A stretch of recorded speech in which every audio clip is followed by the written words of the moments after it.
요한복음 18장 28절에서 19장 16절까지 말씀으로 사형 판결을 받으신 우리의 왕이라는 제목으로 내용을 살펴보겠습니다. 유대인들은 대제사장 가야바의 집에서 예수님의 신문을 마친 후에 확실히 죽여 없애기 위해서 로마 총독 빌라도 관저로 끌고 갑니다.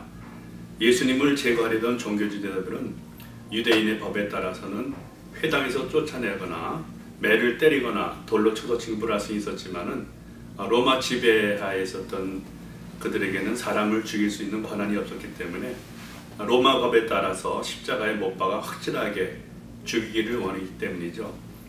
종교자들에게 선동을 당한 백성들은 놓아주려고 애쓰는 그 빌라도에게 그들의 왕이여 구세주를 없애버리라, 또 십자가에 못 박으라 하고 외쳐냅니다. 고난주간 그 예수님의 7일간 행적 그 주일부터 토요일까지 그 내용 중에 오늘 그 본문에 해당되는 것은 6번째 날에 해당되는 거죠. 참고로 5번째 날 목요일 날에는 세족식이 있었고 또 예수님의 죽음을 준비하는 그 준비의 날로 우리가 보면 되겠죠. 그다음 6번째 날 성금요일이라고 하는데 그것이 바로 이제 고난의 날인데 그때 있었던 일들이 겟세마네 동산에서 기도하시는 일, 그다음에 잡히시는 일, 그다음에 공회 앞에 서시고 또 빌라도에게 재판을 받으시고 헤롯 앞에 서고 그다음에 빌라도에게 사형 판결을 받으시고 그다음에 십자가에 달리시고 죽으심, 그다음에 무슨 무덤의 장사 이렇게 진행이 되죠. 오늘은 그 네 가지로 내용을 살펴보겠습니다. 18장 28에 32절까지 사람을 죽일 권한이 없다라는 내용, 그 다음에 18장 38에서 38절 이 세상에 속하지 않는 나라, 또 18장 39절에서 19장 7절까지 말씀 하나님의 아들이라는 죄목, 그 다음에 19장 8절에서 16절까지 유대인들의 잘못된 선택. 퀴즈를 보겠습니다. 다음 중에서 예수님이 사형 선고를 받으시는 과정과 상관없는 것은 첫 번째 총독 관저, 두 번째 유대인의 왕을 자처하는 죄목, 세 번째 유월절 준비일, 네 번째 빌라도, 다섯 번째 예루살렘 성전, 다섯 번째죠. 예루살렘 성전. 28에 32절까지 말씀 사람을 죽일 권한이 없다는 내용을 보겠습니다. 먼저 31절 말씀이죠. 빌라도가 그들에게 말하였다. 그를 데리고 와서 당신들의 법대로 재판하시오. 유대 사람들이 우리는 사람을 죽일 권한이 없습니다 하고 대답하였다. 유대인들은 예수님을 빌라도에게 데려갔는데 로마 황제 디베리우스에 의해서 유대 지방을 다스리는 5대 총독으로 임명된 빌라도는 군사권과 재판권을 가지고 있었지만은 성전과 성전세를 관리하는 대제사장을 임명하는 권한을 행사하면서 성전의 돈을 함부로 유용하고 있기 때문에 유대인들에겐 별 호응을 얻지 못했습니다. 그리고 탐욕스럽고 잔인한 사람으로 이렇게 알려진 그 빌라도 총독이죠. 예수님을 죽이기 위해 유대인들은 빌라도에게 예수님을 데려갔죠. 그러나 빌라도는 하나님을 경외하고 유대인들에게 자비를 베풀었던 것을 알려진 그의 부인의 꿈에서 하나님의 역사에 의해서 몹시 괴로움을 당했다고 전가를 보내어 예수의 일에 상관하지 말라고 했기 때문에 예수님 재판을 굉장히 꺼려했죠. 그 말씀이 마태복음 27장 19절에 있습니다. 빌라도가 재판석에 앉아있을 때 그의 아내가 사람을 보내어 말을 전하였다. 당신은 그 옳은 사람에게 아무 관여도 하지 마세요. 지난밤 꿈에 내가 그 사람 때문에 몹시 괴로웠어요. 이렇게 했죠. 그리고 빌라도는 유대인들 사이에 신앙에 관한 문제에 말려들고 싶지 않았기 때문에 회피하며 당신의 법대로 재판하라 이렇게 얘기했죠. 그렇지만 유대인들은 우리에겐 죽일 권한이 없다라고 우기면서 밀어붙였습니다. 이것은 예수님이 어떠한 죽음으로 죽으실 것인지를 암시해주는 성경의 예언이 이루어진 것이라고 했죠. 이와 같이 유대인과 빌라도의 일을 보면서 유대인들의 모순된 행동을 28절에 요한은 기록하고 있습니다. 이러한 악한 일을 하면서도 그들은 율법에 따라서 몸을 더럽히지 않고 유월절 음식을 먹기 위하여 관저 안에는 들어가지 않는 이런 모순된 행동을 했죠. 그리고 빌라도가 밖으로 나와서 예수님을 심판하는 이런 장면이 있습니다. 누가복음 23장에 하면은 빌라도가 갈릴리 지역을 다스리는 헤롯에게 보냈다가 다시금 헤롯이 예수님을 모욕하고 조롱한 후에 빌라도에게 보내어 재판을 받게 한 것으로 나와 있죠. 다른 세 복음서에는 산헤드린 공회 앞에 있는 예수님께 더 초점을 맞추는데 요한은 빌라도 앞에서 재판에 더 집중하고 있습니다. 33절에서 38절 말씀, 이 세상에 속하지 않는 나라 내용을 살펴보겠습니다. 36절 말씀, 예수께서 대답하셨다. 내 나라는 이 세상에 속한 것이 아니요 나의 나라가 세상에 속할 것이라면 나의 부하들이 싸워서 나를 유대 사람들에게 손에 넘어가지 않게 하였을 것이요 그러나 사실로 내 나라는 이 세상에 속한 것이 아니요. 예수님이 유대인의 왕인지에 대해 빌라도에게 신받을 때 예수님은 자신은 왕이지만 그 왕국은 이 세상의 것이 아니라고 말씀하셨죠.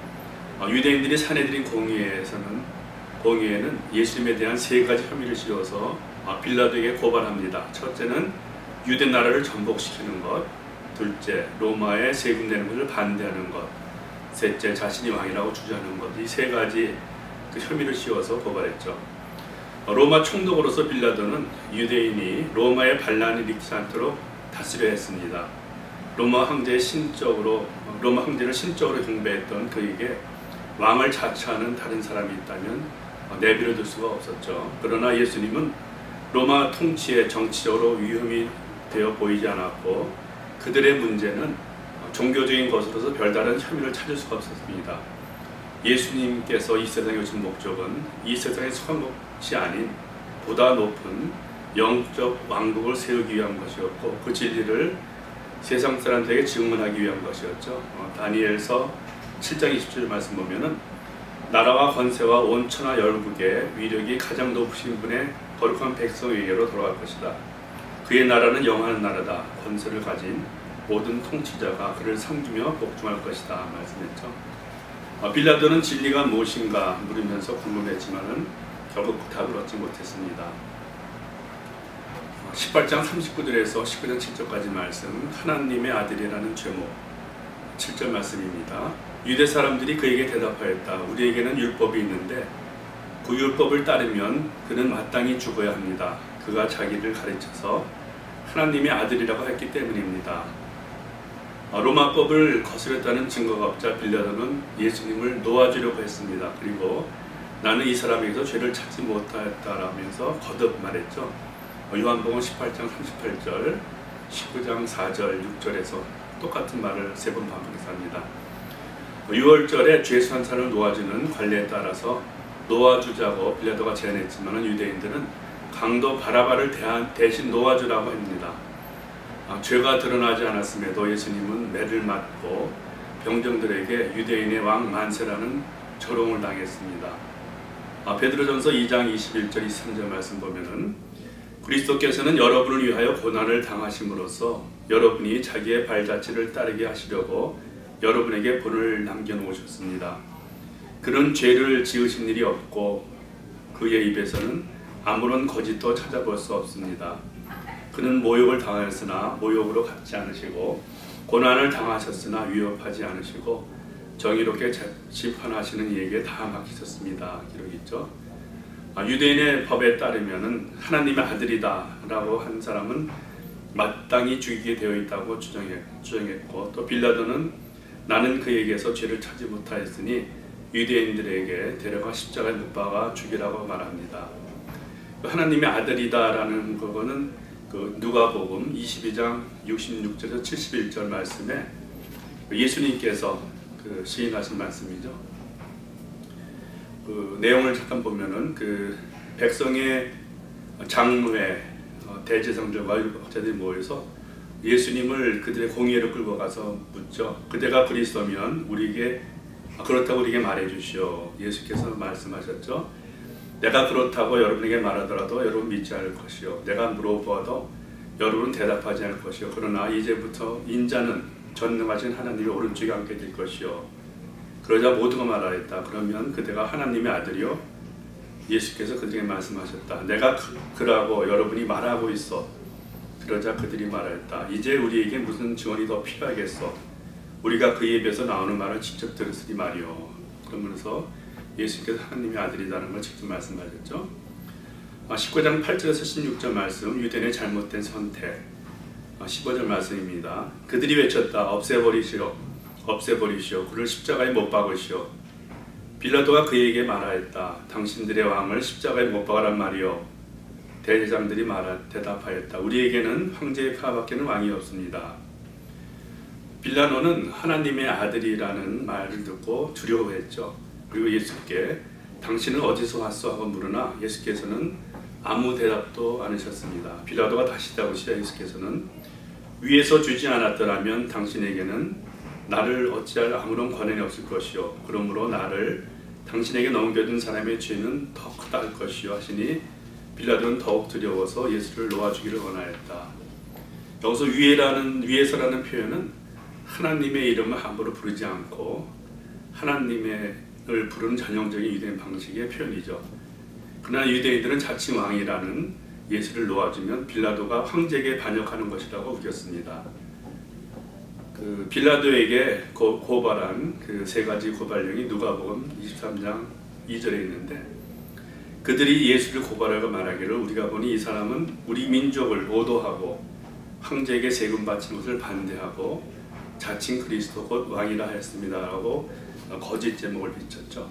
그래서 아까 말씀드린 것처럼 유대 나라를 전복시키려는 것, 로마의 세금 내는 것을 반대하는 것, 자신이 왕이라고 주장하는 것, 이 세 가지 제목으로 고발했습니다.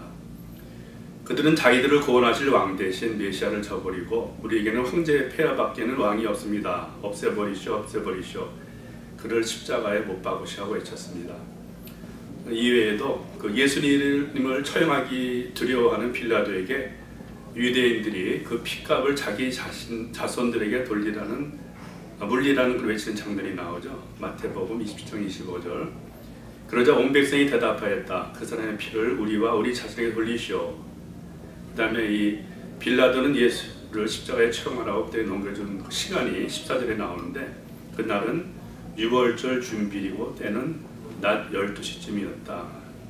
역사적인 예수님의 그 처형, 그 언도가 되고 또 시행되는 것이 나옵니다. 학습 문제 보죠. 19장 2절 말씀인데, 로마 병전들이 예수님을 유대인의 왕이라고 조롱할 때 썼던 두 가지 물건은 무엇인가? 가시면류관과 자세 보시죠. 우리는 어떻게 할 것인가 보겠습니다. 정의를 구현하고 진리를 박해할 사람들이 자신의 입지를 굳히는 데만 관심이 있었고 하늘나라보다는 현실의 만족을 추구했습니다. 그들은 무고한 사람을 죽이기 위해서 거짓 증언을 했고 자신들의 왕대 신분을 버렸으며 지금도 그 자손들은 그의 잘못된 선택의 결과를 받아들이며 살아가고 있습니다. 요즘 세상에서도 우리 유익이나 주장과 생각을 관철시키기 위해서 하나님을 거부하고 거스르는 사람들이 얼마든지 있습니다. 예수님을 믿는 우리들도 왕이신 예수님께서 나의 삶에 권위를 행사하시도록 내게 보이는 증거는 무엇인가를 점검해 보아야겠습니다. 은혜로운 성경도 하시기 바랍니다.